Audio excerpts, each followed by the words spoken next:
بسم الله الرحمن الرحیم. سلام وقتان بخیر، جور بخیر، انشالله کاملا خوب صحتمند. بسیار خوب. بیاین که درس خود شروع کنیم و ببینیم که کدام درس و کدام مضمون ما شما میخوریم. درس ما درس 21 فصل دوم جغرافی صنف 8 است. یک سوال پرسان کرده که راجع به جهیل های امریکا چه میدانید؟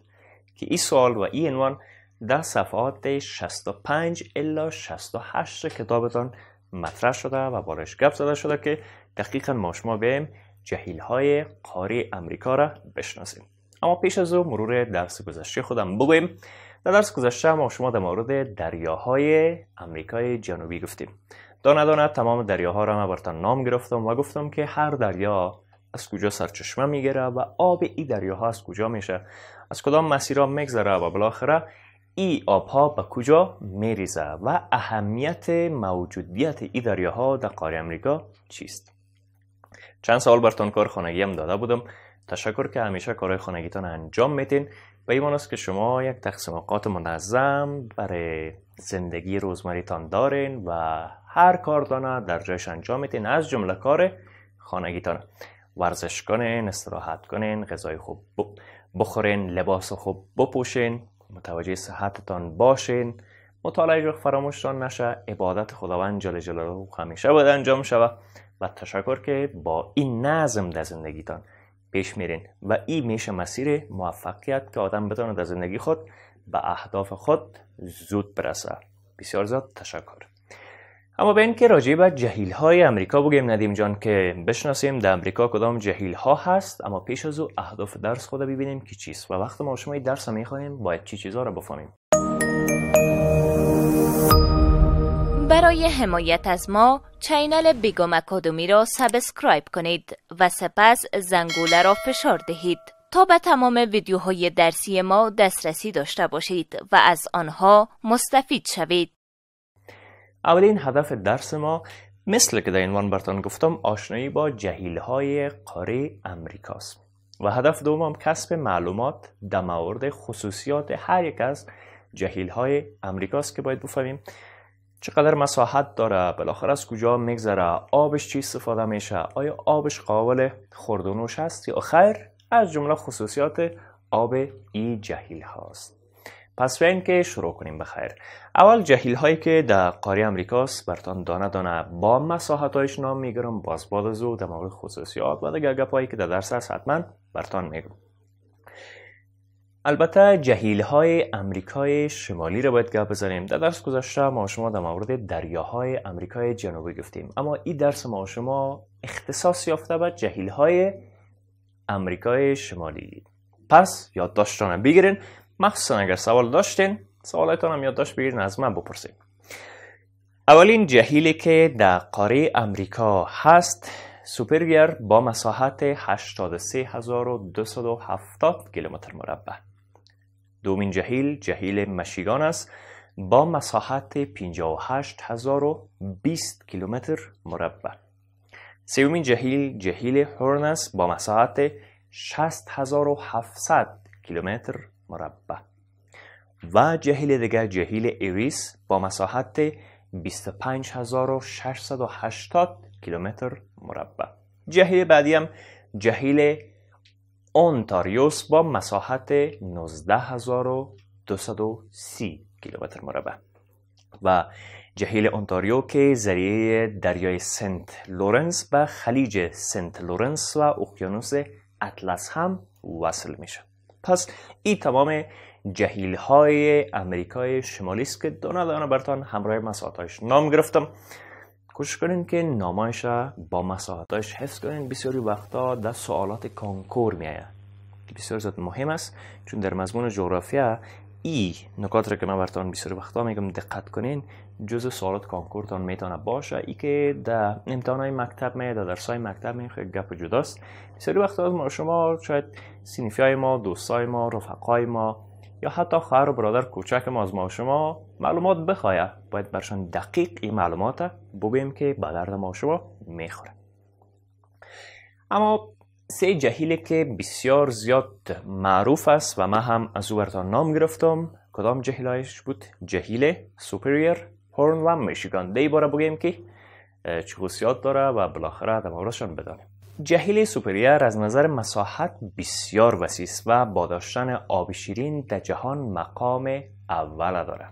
این جهیل در اثر یخچالا به وجود آمده و سطح آبش هم از هم متفاوت است. وقتی شما در جاهای مختلف این جهیل ببینید، سطح آبش در جاهای مختلفش از هم متفاوت است، پخشی و بلندی داره. و جهیل سوپریر، هورن و میشیگان توسط آبناهای کوچک با هم وصل شده، اما جهیل ایری علیحده است و جهیل اونتاریو توسط دریای سنت لورنس به بحر اطلس یک جای میشه که پیشترم براتون گفتم. و آبشار نیاگارا به زبان بومی به نام نیاگارا گفته شده که در مسیر دریای نیاگارا که جهیل ایری و اونتاریو را به هم وصل میکنه تشکیل شده که آب او هم از کشور کانادا از طرف شمال به طرف جنوب به خاک ایالات متحده آمریکا داخل میشه و میریزه. یک آبشار بسیار زیاد مقبول است. شاید اگر تصاویرش دیده باشین، یک سطح بسیار مرتفع است و آب بسیار زیاد مقبول از بالا به طرف پایین جاری شده و شکل آبشار به خود گرفته که آبشار نیاگارا در دنیا بسیار زیاد معروف و مشهور است. یک از دست خدا بالا کرده جان. استاد، نیاگارا به چی معنا است؟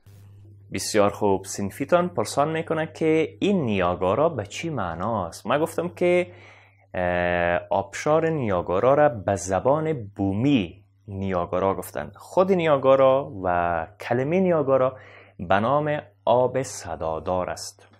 صدادار چرا میگن؟ دلیلش رو میفهمین؟ چون از یک ارتفاع بسیار زیاد بلند این آبشار آبش به پایین جاری شده و مفته پایین میره، بدون شرط دیگه صدا تولید میکنه. از همین خاطر هم در زبان بومی گفتن نیاگارا یا آب صدادار. انشالله فهمیدین؟ بسیار.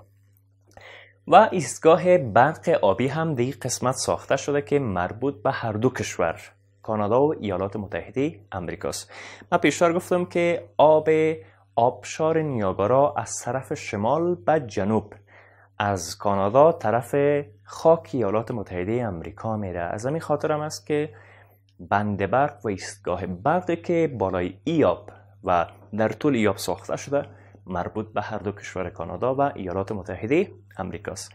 آبی جهیل قابل کشتیرانی است و جهیل میشیگان توسط کانال به دریای میسیسیپی وصل شده که بسیار گپ خوب است. میبینید که از طریق کانال های آبی یک جهیل به جهیل دیگه، اما که دریاها با معاونینش یک جای میشه، جهیل ها با هم یک جای میشه. و جهیل های غرب و جنوب غرب ایالات متحده آمریکا تقریباً به اقیانوس اصلاً را ندارن و بزرگترین جهیل ای حوزه به نام گریت سالت یاد میشن. و جهیل های کشور کانادا بیشتر تحت تأثیر یخچال هاست. به خاطر چی؟ به خاطر که هوا سرد است و آبش معمولا یخ زده است، یخچالی است. از این خاطر هم میگن که جهیل های کشور کانادا تحت تأثیر این یخچال هاست و آبش هم معمولا سرد است. این جهیل ها به مساحت 10,000 کیلومتر مربع از طرف جنوب شرق، جنوب و جنوب غرب برجستگی های سطح مرتفع لورنشن احاطه شده. پس توسط ای مکان، ای آبها و ای جهیل ها با مساحت 10,000 کیلومتر مربع احاطه شده و محدود شده. و بستر اولیه ای جهیل ها به پروسه یخچالی ارتباط داره و تقریبا تمام دریای ای کشور که منظور ما کانادا است از جهیل ها سرچشمه میگیره و ایده اونا هم از ای که به اقیانوس‌ها یا خلیجای هدسن برسن از ده ها ساحه جهیلی میگذرن. بالاخره از مسیرهای زیاد، از جهیل‌های زیاد عبور میکنن تا به هدسن برسن. و در امریکای مرکزی، در امریکای مرکزی فرو رفتگی تکتونیکی کوه‌ها را از هم چی کرده؟ جدا کرده و جهیل‌های وسیع و عمیق به وجود آورده که بزرگترین همه جهیل نیکاراگواست که 167 کیلومتر طول و 70 متر عمق داره و در غرب کشور نیکاراگوا موقعیت داره و دارای جزایر آتشفشانی فعال و غیر فعال هم هست. و جهیل تیتیکاکا، این نامش بسیار جالب است، جهیل تیتیکاکا کاکا در سرحد بین کشورهای پیرو و بولیویا در امریکای جنوبی به ارتفاع 3812 متر از سطح بحر واقع شده که مرتفع ترین جهیل ای قاره هم تیتیکاکا به حساب میاد. تمام گپایی بود که در مورد جهیل‌های قاره امریکا گفتیم. پس بیاین که درس خود کوتاه جمع‌بندی و خلاصه هم کنیم. باز بعد از کارخانگی براتون میتم و تمام. ما شما در درس فعلی خود در مورد جهیل‌های قاره امریکا گفتیم که در این قاره جهیل‌های مختلف بود، از جمله سوپریور، میشیگان، هرن، ایری، ناتاریو و جهیل اونتاریو که دانه ما براتون گفتم، با مساحتش براتون گفتم و گفتیم که جهیل ها معمولا مساحتش چقدر است و یکی از جهیل های بسیار زیاد معروف و مقام اول دنیا کدام جهیل بود؟ سوپریور بود که آب شیرین داره و در پرالوی از جهیل های دیگه که بود و یک آبشار بسیار زیاد معروفه که در کشور کانادا هست به نام کجا؟ آبشار نیاگارا براتون گفتم که به معنای آب صدادار یاد میشد که در امتداد آبش یک ایستگاه برق هم ساخته شده که مربوط کانادا و امریکا است و میتونن از او برق تولید کنن، قابل کشتیرانی هم هست. و بالاخره تمام گپایی که در مورد جهیل‌های قاره امریکا گفتم و شما هم کاملا دانستین و فهمیدین. اما بیاین که کارخانگی براتون بدم. سوال ندارین؟ هیچ. شما سوال نکنین، مثل همیشه من اصلا سوال میپرسم، نوشته کنین. سوال اول: جهیل‌های قاره امریکا کدام ها اند؟ نام بگیرید. سوال دوم: مساحت جهیل‌های هرن و میشیگان چقدر است؟ بنویسید. و سوال سوم: اما جهیلی که بسیار نام جالب داشت، جهیل تیتیکاکا سرحد بین کدام کشور هست؟ بیان کنید. یا هم سوالای کارخانگیتان. انشالله که درس خوب فهمیده باشین و چیز مشکل نمانده باشه. درس ما تمام شد. تا که بازم همدیگر رو میبینیم، دست بوس پدر و مادرتان باشین، استادایتان احترام کنین، پدر و مادرتان رو مخصوصا احترام کنین، درسایتان رو مطالعه کنین که فراموشتان هیچ وقت نشه. تمامتان به خداوند بزرگ مسپارم. قبل از آغاز درس بعدی وقفه کوتاه میگیریم.